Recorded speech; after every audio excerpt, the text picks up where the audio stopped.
Well, hey, everybody. Let me know if you can hear me. I think there's like a lag. It's fine. It's fine. Okay, and I think we are live on my Facebook page. Yes. Oh, it's working. Okay, this is a new thing for me. Technology and streaming to Facebook and doing all the things. And so y'all bear with me if there's any technical issues. I'm going to work through them if I need to. But welcome. If you are joining me on Facebook, then I don't know if you know what I'm doing. I'm running a 3-day challenge that I invited people to sign up for. And if you haven't signed up, I will put the link to do that in the description after we're done today. I'm going to go for about 45 minutes to an hour, depending on how long the Q&A time runs. But this is the Chain Breaker Challenge. And I am calling it that because we are going to break the chains of chronic illness off people's lives. And you can watch it live on Facebook. It's a free challenge here on my page. But if you're in the Zoom group, then you'll have a chance to ask questions. I have some worksheets each day that I'm sending to those who are registered for the challenge so that you can have a place where I've kind of done a synopsis of everything that I'm teaching you. And there is a place for you to take notes. There are some action steps that you can take each day of the challenge. And it's just going to help you start to see some progress, I hope, really quickly in a couple different areas of your life if you have been impacted by chronic illness. So I want to start by just sharing a little bit about me in case you and I have never met before. My name is Daphne Wiswall. I am the chronic illness coach. And that is the title I've given myself because I've experienced chronic illness for more than 20 years in my life. My first experience with chronic illness was when my dad was diagnosed with rheumatoid arthritis. And I was a teenager then. So I didn't know a lot about what he was facing. I just knew that he had to change careers because of that diagnosis. And life was a lot different for him after that diagnosis. Then I was diagnosed with rheumatoid arthritis in my mid 20s. I was 26, also Hashimoto's. I have 2 kids with chronic illness. One of them struggles with juvenile psoriatic arthritis, the other one with type 1 diabetes. There's also ankylosing spondylitis, polycystic ovarian syndrome, type 2 diabetes. I'm trying to think of we have a lot of different things in our family. Doctors always say, wow, you have a very impressive medical history when we're filling out all of those forms, right? And I just kind of laugh because impressive isn't the word that I would use, but yes, it's long.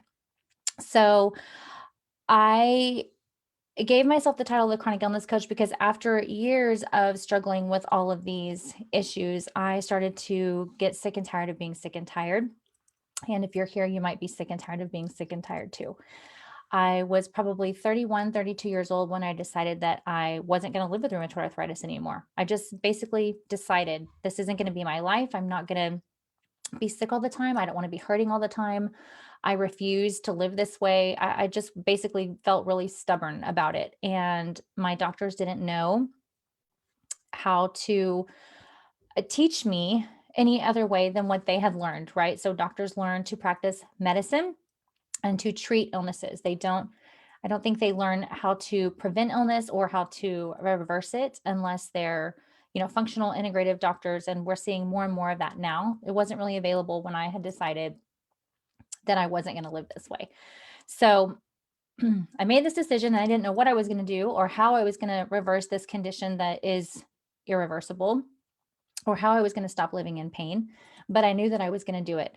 And so I honestly spent time in prayer and just asking God if there was anything that I could do, because my doctor said changing your nutrition doesn't matter. You just need to get used to it. You need to lower your stress levels. I had 3 kids.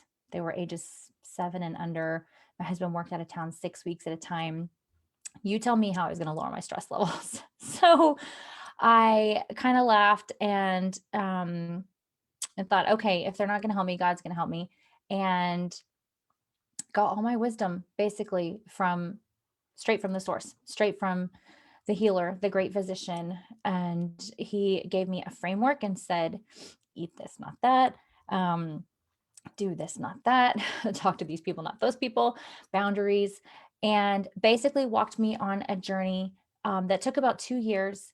And I was completely set free from rheumatoid arthritis. No more medications, no more symptoms, no more hospital stays because of infections that were caused by um, uh, just I was on a lot of medications, and so I was always getting sick. My immune system was suppressed, and it was really difficult for me to fight things off. And if you deal with chronic illness, then you know that.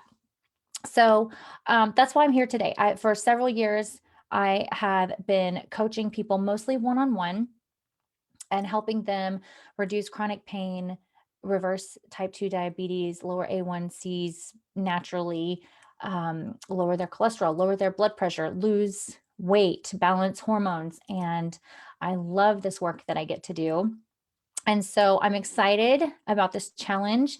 And if you're here, you can put in the comments if you have questions or prayer requests or anything like that. I want to connect with you. So I'm going to jump into our day one topic, and that is nutrition. We're going to focus on nutrition, which is one of the things that we can control when we're dealing with chronic illness. There are lots of things that are unknown and uncertain and not within our control, but we can control what we put in our bodies. And so I'm going to talk to you about 5 common foods that trigger inflammation. And by the way, like I said, if you haven't registered for the challenge, then I will put the link to do that in the description once we're done here today, because you can grab all of this stuff so that you don't have to take notes. You can just listen. And then I'll get an email over to you with this synopsis as well as a recording of today's session so that you have it and you can refer back to it if you want to. Okay, so 5 common foods that trigger inflammation. A big one is sugar. And there are so many names for sugar that I actually have a course on this called Shake Off the Sugar, because it's hidden in so many different foods. And there are natural forms of sugar, there are artificial forms of sugar, man-made. You all know about aspartame and all those kinds of things. But today what I'm talking about is not the natural forms of sugar, just the sugar that is on a food label. And you see it in so many different names, like I said, but you can look for words like sucrose, fructose, which is naturally occurring. Fructose is a sugar that usually comes from fruit, but they will extract that and then add it to foods. And it's just so not necessary. We don't need added sugar in our foods.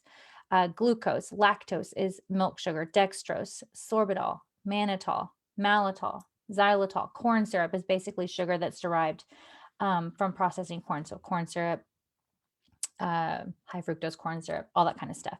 And sugar is 8 times more addictive than cocaine. So it's a really big problem that that sugar causes inflammation, because it's really hard for people to get off of sugar. And it's possible, but it takes time, it takes determination, it takes knowledge, it takes knowing what to look for on labels. It takes patience with yourself. You got to give yourself grace if you're trying to get off of these things, because it's not your fault that there has been sugar in your bread and your milk, and even some of your, like, if you buy lunch meat, packaged lunch meat, it's in there. Bacon, like there's so many different crackers, so many different foods that sugar is hiding in, that it really doesn't need to be there. But food manufacturers put it there because they know that sugar is addicting and they want you to keep buying their products.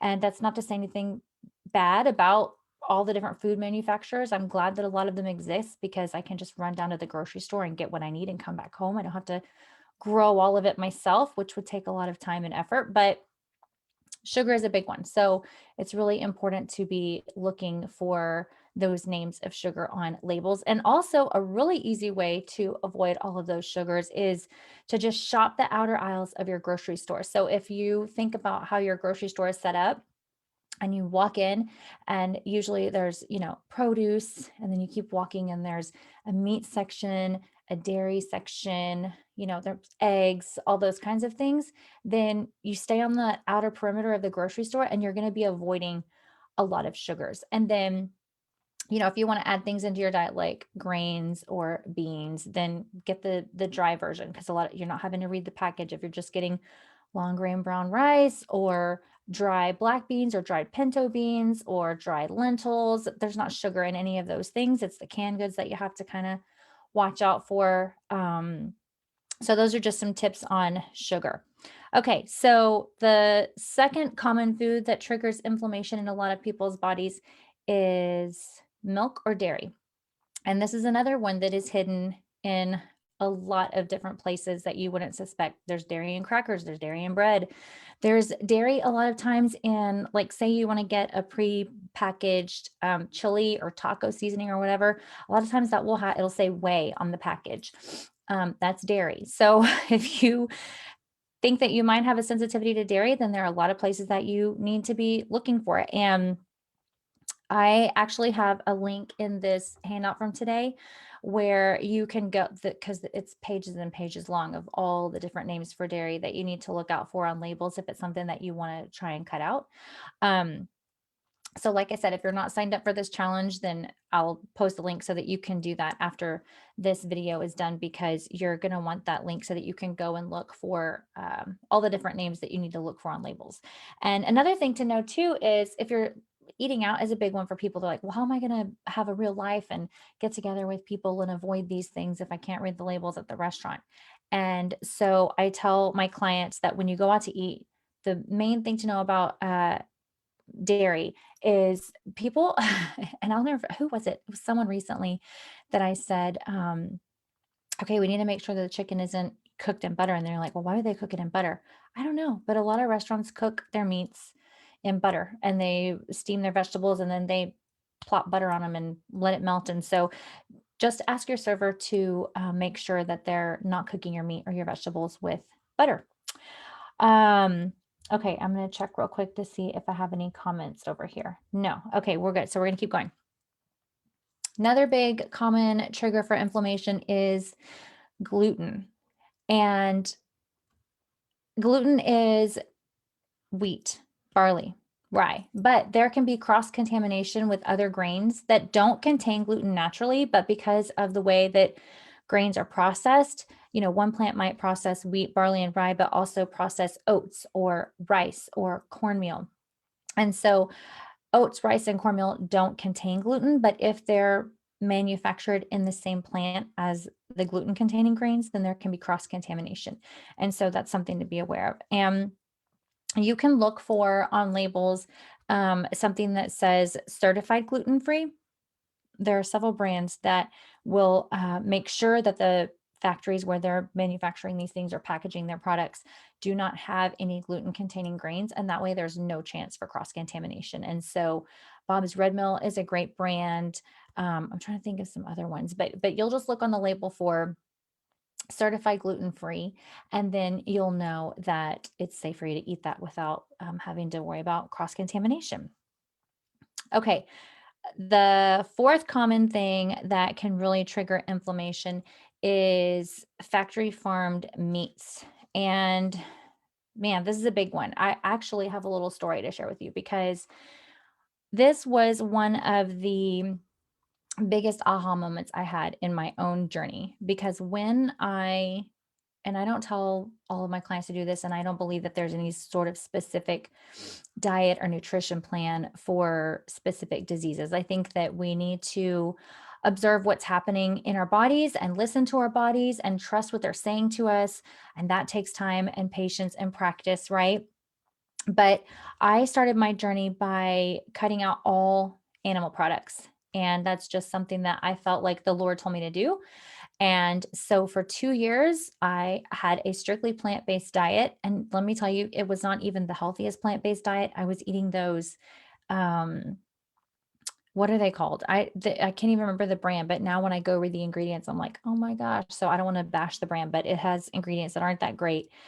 But like the little soy chicken patties and the soy like breakfast sausage and all those kinds of things, tons of bread, tons of pasta, tons of, I would make this really delicious, like silken tofu chocolate pudding. So not good for me probably, but I was not eating animal products and I could feel a difference in my body. And it was over the course of that 2 years that I came off all of my medications, all of my symptoms went away. I woke up actually feeling like I slept, because if you have any type of chronic illness, then you probably know that one of the biggest things is you go to sleep at night and you can be sleeping for 8, 9, 10, sometimes 12 hours, and you wake up and you feel like you never slept. And it's the worst feeling in the world. I hate that feeling. And I started waking up feeling like I had actually slept. My body felt rested, my mind felt rested, and my joints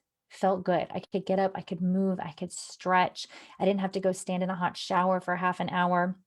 And so after 2 years, I started wondering, could I add meat back in? Is this something that I have to go without forever?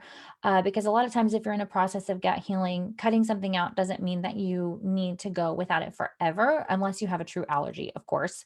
But if it's just a sensitivity, if it's just a matter of not absorbing your nutrients, there are a lot of different things that go into gut healing. But a lot of times it doesn't mean you have to cut that thing out forever. So I, after 2 years, felt ready to experiment with adding animal protein back into my diet. And that's when I learned about factory farm meats, because I just went back to buying whatever meat I would buy at the grocery store. And I literally remember it was like 3 days in after adding the meat back in that I was in almost the exact same amount of pain that I had been in before I started this journey 2 years prior.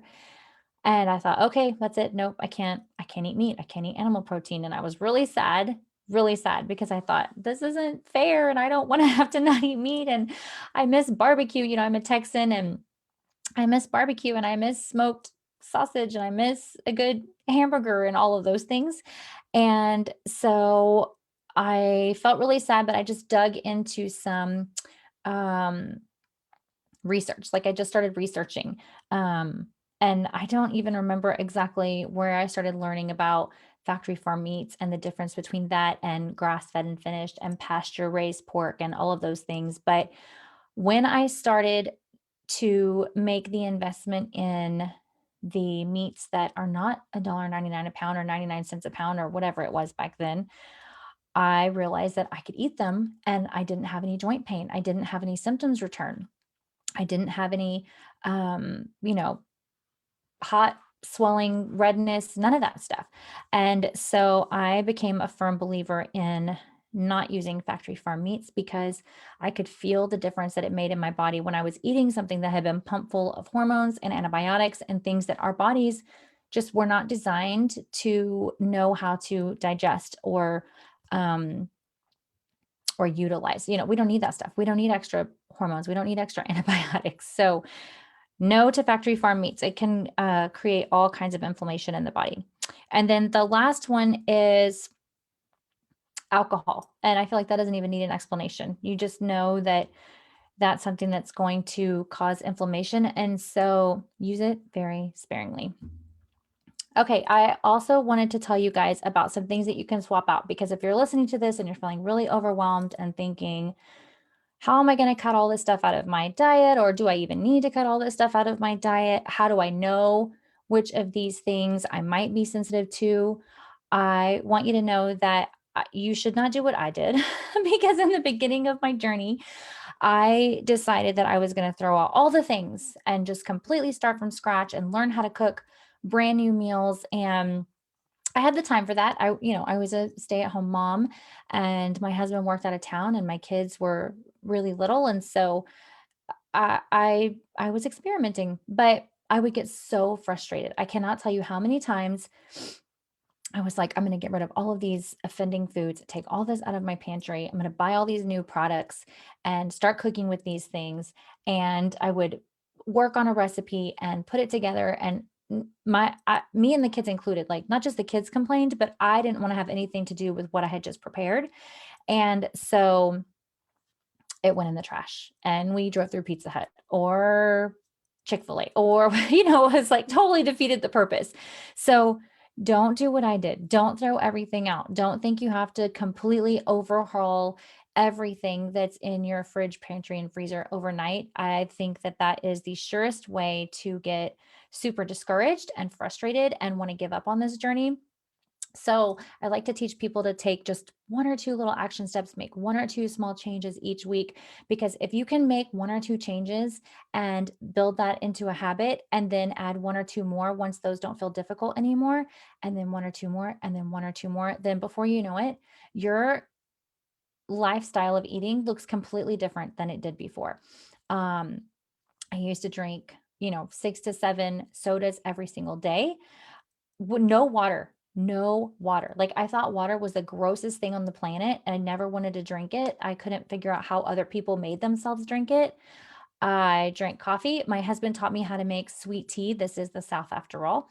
And so he would make 2 what is it, 2 liters? Yeah, like a 2-liter pitcher of tea and dump 2 whole cups of white sugar in there and stirred around until it dissolved. I'll never forget this because I grew up on tea that wasn't sweet, and when we got married, he was like, "Oh, no, you gotta put sugar in your tea. Sweeten it up." And then when I was like, "Okay, we can't do all this sugar," we switched to Sweet and Low, aspartame, Splenda, all that, totally bad for you. I it w so we it was a process, was what I'm trying to tell you. It was a process, there was a journey, we gave ourselves grace, but there's no more soda. There's no more sweet tea. We only drink water. I really love those sparkling waters now, y'all. That's if you haven't tried sparkling water, or if you're like, I'm trying to give up soda, but I like something fizzy. I really love those. So it's a good swap for soda. Okay, so that leads me into easy swaps. So if you're like, okay, well, how am I going to stop eating foods that have sugar in them? What can I replace it with? Then I'm going to tell you what to look for on labels instead, or what you can use instead. If you've been putting sugar in your coffee or tea, or Sweet and Low, or Splenda, or just things that are not that your body can't naturally process, then I want to tell you about some things that you can replace it with. You can use honey, you can use maple syrup, you can use agave, coconut sugar, date sugar, and I didn't put this on my list, but I like monk fruit. It's not, it comes from a plant, but it is a little processed, so it's not as natural as some of the ones that I listed here. If you're going to look on labels and you want to make sure, like, okay, I want to eat foods that don't have a lot of junk in them. I want to look out for these sorbitol, mannitol, maltitol. I want to eliminate all of that. Then you can look for foods that have those same things: honey, maple syrup, agave, coconut sugar, date sugar. Fructose might be in that list. And fructose can be a little processed, but that naturally occurs in fruit. So it doesn't bother me too much when I see fructose on a label. Um, it just depends. It just depends. I have I'm really worried about my label reading, you guys, but I'm pretty picky about stuff. So, okay, milk or dairy alternatives. So, if you want to try to give up dairy, then you can use ghee in place of butter. Some people, if they have a true dairy allergy, they may not be able to use ghee, but if it's just like a sensitivity, if you think, well, maybe I'm just lacking an enzyme or something, then you could try ghee and see how you feel. Avocado or coconut oil are other really good options. And if you're baking and you're like, well, what am I gonna put in this muffin or cake recipe if I can't use butter? Applesauce is a really great replacement for any kind of oil or butter when you're doing a baked good. Instead of cow's milk, you could use coconut milk, almond milk, oat milk, or rice milk. Those are all really good options, and they're pretty widely available now. When I was starting all of this over 10 years ago, I didn't have access to a lot of these things. And so I just didn't, I like now I think, okay, if I'm going to make mashed potatoes, how am I going to do that without dairy? Well, you can use chicken broth and like an unsweetened almond milk. You don't actually even need an almond milk. I can do mine just with chicken broth and a lot of different herbs and spices, and they're delicious. So there's so many different ways that you can cut it out and not feel like you are depriving yourself of good food. Okay, gluten. What can we do in place of gluten? So, like I said, it's most commonly occurring in wheat, barley, and rye. And also can be cross contaminated in oats and rice and corn and things like that. But there are a lot. of gluten-free options in grocery stores today, and it's not as hard to find them as it once was. So like I said, you just want to look on the label and make sure that it says certified gluten-free. I just want to warn you to be careful, because if you're buying gluten-free packaged products, it doesn't mean that you're buying healthy food. It means that you're buying something that doesn't have gluten, but there is a lot of gluten-free junk food. So just be aware of that. The best way to avoid gluten and make sure that you're still eating something that is nutritious is, like I said, to shop the outer aisles of your grocery store. Foods that don't have gluten, meat, fruit, vegetables, um, beans, nuts, seeds, things like that. So there are a lot of foods that you can eat without having to stress yourself out reading labels to decide if it has gluten or not, if you just stick to fresh whole foods on the outer aisles of your store. Okay, grass-fed and finished pasture-raised meats. Where do you even find those? I know that I live in or right outside of one of the biggest cities in our country. And so it's really easy for me to find farm-raised, pasture-raised meats, because I can go down and get it at Costco or Trader Joe's or Whole Foods, or our Texas grocery store, HEB's amazing. But if you don't have those places, if you don't have access to a Trader Joe's or a Costco or a Whole Foods near you, then get on Facebook or get in your Nextdoor app, like a community app that you might have, and ask people if they know of a local farmer or if they know of a local meat co-op. When I was starting this journey, belonged to, because this stuff wasn't available in grocery stores then, and I lived outside of Houston, like a big metropolitan area, but it just, I think, wasn't as in demand as it is now, because people have been using their voice more to talk about these things that are important to them. And I'm so glad. But I belonged to a meat co-op where all of us would basically let this farmer know, hey, there are like 50 of us and we all want to order meat from you. And that farmer would say, okay, we're going to have your meat ready. Make your selection. Do you want ground beef or pork or eggs, or what do you need? And so we'd place our order on their page, and then we'd wait. This is like a stock up thing, because you maybe a week, maybe 2 weeks, and then they would get everything together and we would meet at one central location, and we would all pick our meats up from the farmer. And I know that those things still exist. There are lots of places online where you can go and find those. And if you need help with that, then send me a message, let me know, and I'll help you find one in your area. And also I just want to I just want to say, one of my friends slash clients said, that I really help her put it into perspective, because a lot of times when you look at the prices of those things, you think, oh my gosh, $7, $8, depending on where you live, for a pound of grass-fed beef. Like, that's really expensive. I can't afford to feed my family like that. And what I say is, how many times do you take your family out for a burger that costs $8, or, a pizza that costs $15, or whatever else it might be? And when you start to look at things that way and you think, well, I can take a pound of ground beef and make 4 burgers with that, that instead of spending $8 on one, I'm spending $8 on 4. So, and also, you have to know too that, like, we, especially here in America, eat way more meat than we actually should. The meat should be like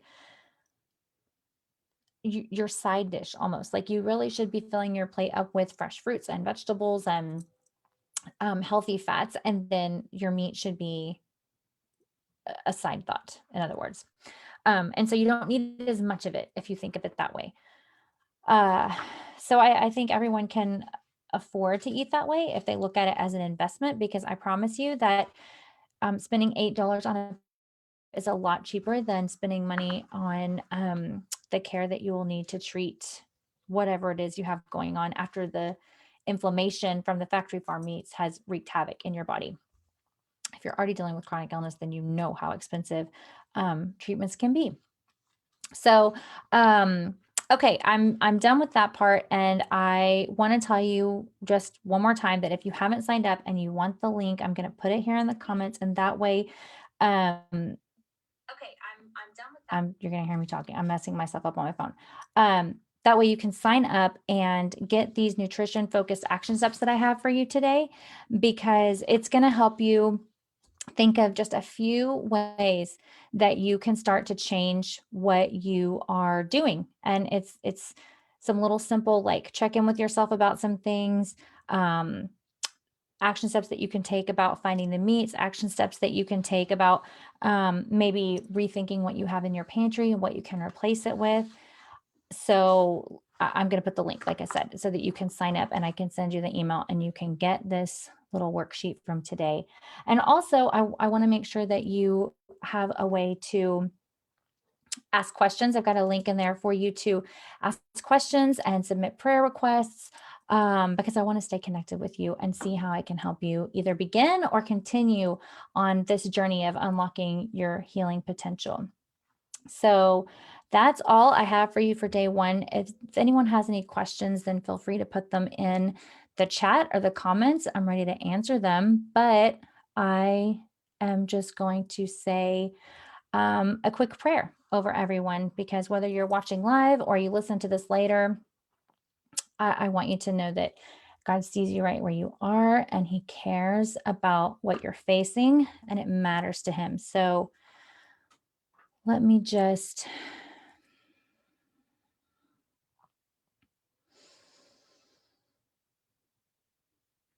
Jesus, thank you for everyone who showed up today. Thank you for those who are going to listen later. Thank you that you care deeply. Thank you that you care so deeply about everyone.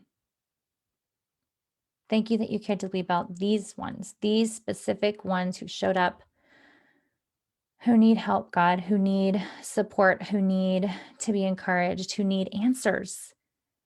They need answers, they need keys, they need wisdom, they need hope. Thank you, God, that you are the source of all of those things. And thank you that we can come to you and ask you questions. There's a verse in Isaiah that I love. I think it's Isaiah 7:11. It says, be extravagant, ask for the moon. And I think that we think that asking for healing or asking for wisdom or asking for strategy to heal our physical bodies is extravagant. But God says, no, that's exactly what He wants for us. That's exactly what He hopes for us. He designed our bodies to be healthy. He designed our bodies to heal.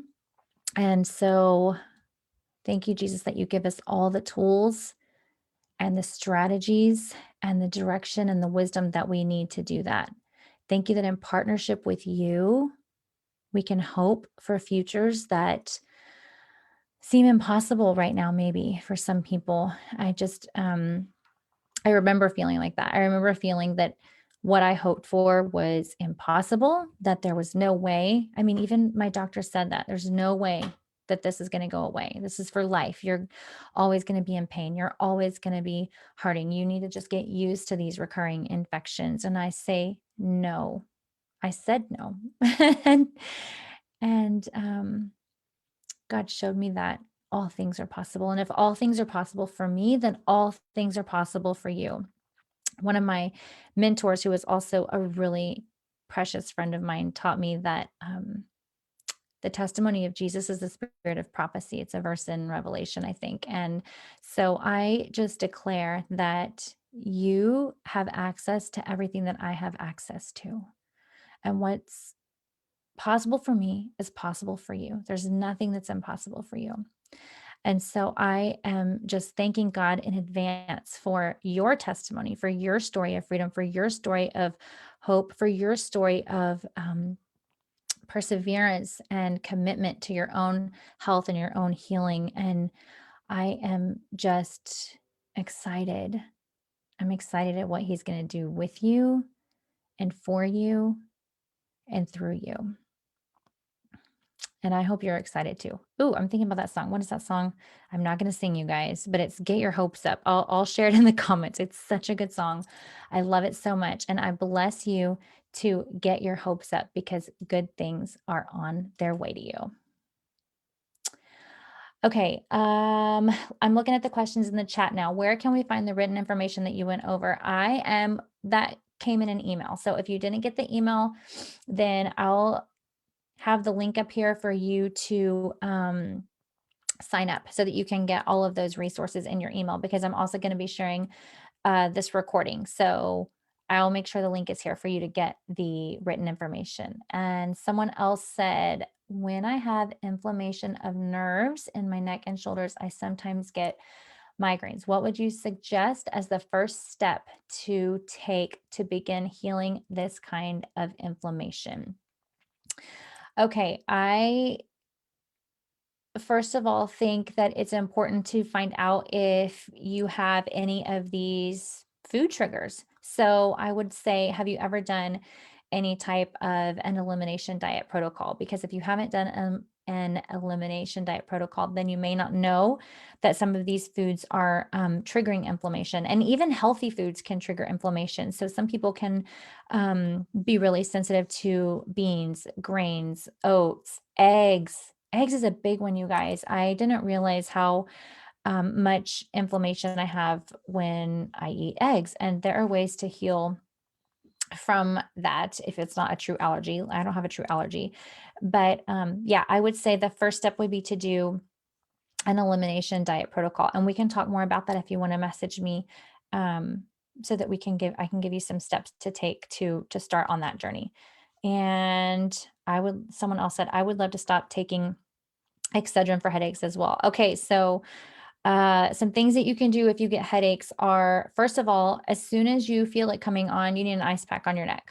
That just calms down your nerves. I learned that from a friend of mine who is a great doctor who specializes in headaches, and I would love to connect any of you who struggle with headaches to her if you need that. She does um, online, what do you call it, like virtual appointments. So I just love her.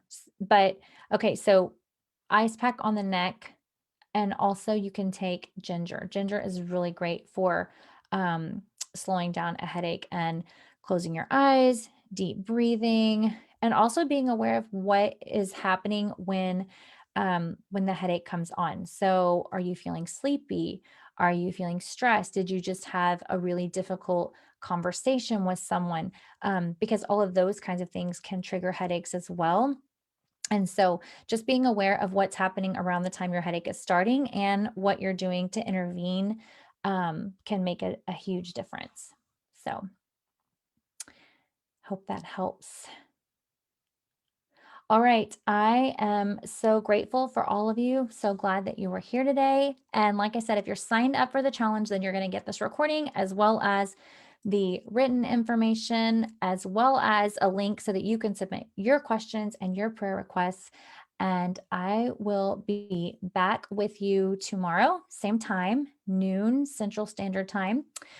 Tomorrow, we're going to be discussing some practical ways to advocate for yourself at your doctor, and also how to find, medications super affordably. So if you know anyone who has not had a doctor that's listened to them, doesn't want to order tests that they think they need, they can't figure out how to get a prescription that is really important to their journey, I'm going to be talking about all those things. And so invite them to join us, and I will see you guys tomorrow. Thank you so much.